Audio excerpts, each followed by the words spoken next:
वरकत student, इस video में हम लोग डिफरेंशियल इक्वेशन के एमसीक्यूज़ देखने जा रहे हैं और ये मोस्ट इम्पॉर्टेंट एमसीक्यूज़ की कलेक्शन है जो कि आपके एग्ज़ाम में पूछे जाएंगे। सबसे पहला क्वेश्चन दिया हुआ, a general solution of nth order differential equation contain dash arbitrary constant.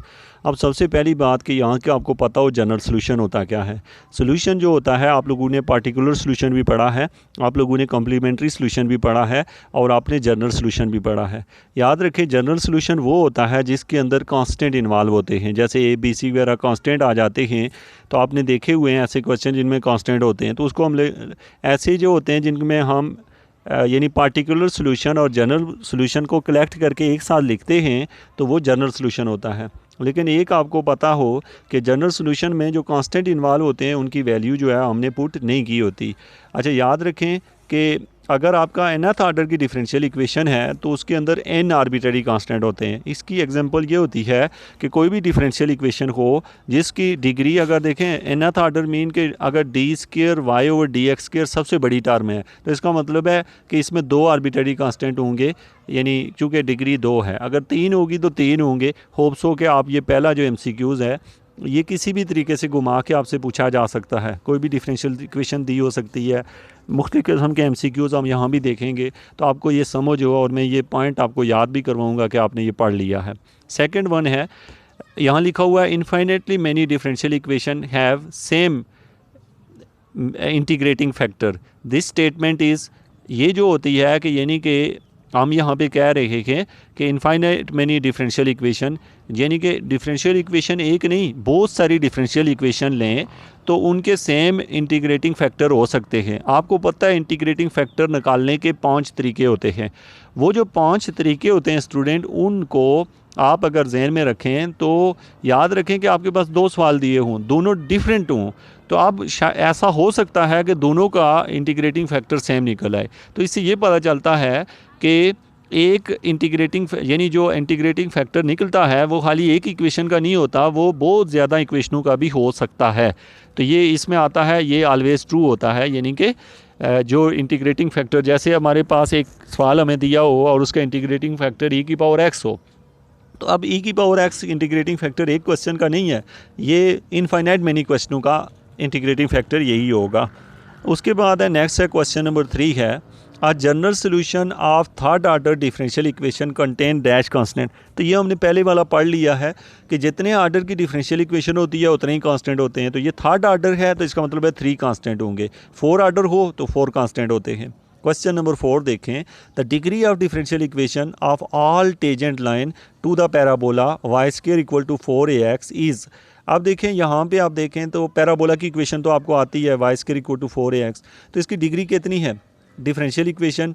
याद रखें कि चूँकि ये जो है हमारे पास दी हुई है, ये जो वैल्यू हमें दी गई है, तो हमें पता ये करना है तो ये डिफरेंशियल इक्वेशन तो नहीं है, ये तो जस्ट हमें एक पैराबोला की इक्वेशन दी हुई है। हमने बताना है degree of differential equation of all tangent line, इसके ऊपर टेजेंट लाइन की डिफरेंशियल डिग्री क्या होगी, तो इसकी डिग्री 2 होगी, यानी ये 2 टाइम डिफरेंशिएट होगा। उसके बाद यहाँ पे नेक्स्ट है हमारे पास क्वेश्चन नंबर 5 है, द फैमिली ऑफ कर्व्स। शायद आपने ये पढ़ा है, नहीं पढ़ा, लेकिन इसको समझिएगा, इंपॉर्टेंट क्वेश्चन है ये। एक्सरसाइज जाके 9.5 या 7 पे जाके इस तरह के क्वेश्चन पूछे जाते हैं।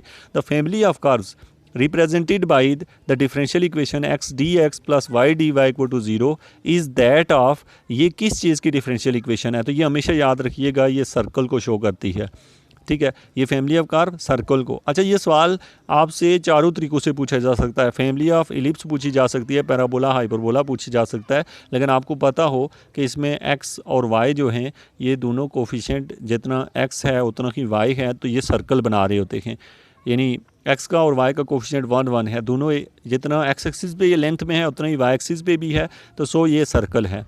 क्वेश्चन नंबर 6 देखें, the order of differential equation of ellipse. Ellipse का आर्डर क्या होता है, whose major and minor axis are along x axis and y axis respectively. तो आपको पता है कि डिफरेंशियल इलिप्स हो या सर्कल हो या कोई भी हो, उसका आर्डर 2 ही होता है। 2 इसलिए कि आप देखते हैं डिफरेंशियल इक्वेशन में यहाँ पे हमारे पास जो क्वाड्रेटिक इक्वेशन होती है उसी में से इलिप्स भी बनता है, उसी से पैराबोला, उसी से हाइपरबोला, उसी से सर्कल। तो इसलिए इन तमाम की जो डिफरेंशियल इक्वेशन की डिग्री होगी वो 2 ही होगी। अच्छा, आपको ये पता हो कि जब आपको कोई क्वेश्चन दिया हो तो उससे डिफरेंशियल इक्वेशन बनाते कैसे हैं। जितने क्वेश्चन के अंदर कांस्टेंट इन्वॉल्व होते हैं उसको उतनी दफ़ा डिफरेंशिएट किया जाता है। नेक्स्ट है क्वेश्चन नंबर 7 देखें। A general solution of 4th order differential equation contain dash constant. अब आप देखें एक general solution of 4th order differential equation, आप जहन में रखो कि एक इक्वेशन है तो उसके वो 4th ऑर्डर है। अब आपने उस डिफरेंशियल इक्वेशन को 4 बार इंटीग्रेट करना है तो वो जाके हम इक्वेशन बनेगी। तो अब उसमें कितने कांस्टेंट होंगे? 4 कांस्टेंट होंगे। याद रखें कि अगर आपको कोई सवाल दिया हो और कहा जाए कि ये जो इक्वेशन है इससे डिफरेंशियल इक्वेशन बनाएं, तो आप कहेंगे कि मैं इसको इतनी ही दफ़ा डिफरेंशिएट करूंगा जितने उसके अंदर कांस्टेंट होंगे, और उसी तरीके से उतनी ही दफ़ा इंटीग्रेट किया जाता है जितने उसमें कांस्टेंट होते हैं। तो अगर ये 4th ऑर्डर है तो 4th ही इसमें कांस्टेंट होंगे। ये क्वेश्चन नंबर 1 से, और ये क्वेश्चन हम 3 बार पढ़ चुके हैं।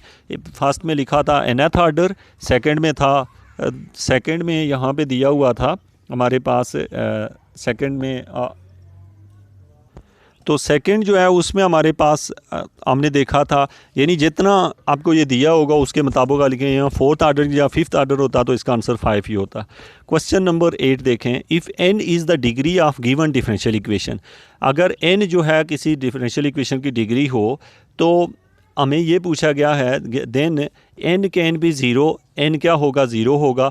अब देखिए अगर आपके पास n को ही 0 कर दे तो फिर डिफरेंशियल इक्वेशन ही कहाँ बचेगी, यानी उसकी डिग्री नहीं होगी। यानी डिफरेंशियल इक्वेशन तभी होगी जब उसकी डिग्री 1 होगी, तो फर्स्ट ऑर्डर होगी, 2 होगी, सेकंड ऑर्डर होगी। n is any natural number, n कोई भी नेचुरल नंबर हो सकता है, ऐसा आपने देखा हुआ है। जैसे फर्स्ट ऑर्डर डिफरेंशियल इक्वेशन होती है, सेकंड ऑर्डर है उसके। अच्छा, डिग्री की आपको समझ हो, मैंने प्रीवियस वीडियो में आपको बताया हुआ है, डिग्री और ऑर्डर का डिफरेंस आपको पता हो। तो यानी डिग्री ये होती है कि आपके पास जो हायर ऑर्डर डिफरेंशियल इक्वेशन होती है उसकी पावर को डिग्री कहा जाता है। तो अगर वो n is the degree of the given differential equation, तो वो जो डिग्री होती है वो कोई भी नेचुरल नंबर हो सकता है। नेक्स्ट वन है हमारे पास यहाँ पे। इसके बाद क्वेश्चन नंबर 9 देखें। तो a particular solution of nth order differential equation contain dash arbitrary constant. आप देखें एक पार्टिकुलर सोल्यूशन है of nth order differential equation. याद रखें कि आपको 3 चीज़ों का बड़ा ख़ास डिफरेंस पता हो। ये क्वेश्चन बड़ी बड़ी जगहों पे पूछा जाता है, यानी हर स्टूडेंट से, चाहे वो किसी भी लेवल का हो, आफ्टर BSc मास्टर का हो, MPhil का हो, PhD का, उससे ये सवाल लाजमी पूछा जाता है कि पार्टिकुलर सोल्यूशन के अंदर कितने कांस्टेंट इन्वॉल्व होते हैं। तो याद रखना कि एक होता है जनरल सोल्यूशन पार्टिकुलर सोल्यूशन और कॉम्प्लीमेंट्री सोल्यूशन से मिलके बना होता है। कांस्टेंट हमेशा कॉम्प्लीमेंट्री सोल्यूशन की वजह से आते हैं, पार्टिकुलर सोल्यूशन में कोई कांस्टेंट इन्वॉल्व नहीं होता, ये आपने जहन में रखना है। इसलिए वो घुमा फिरा के आपको क्वेश्चन कहीं से भी पूछे तो आप उसको उसके मुताबिक जवाब देंगे।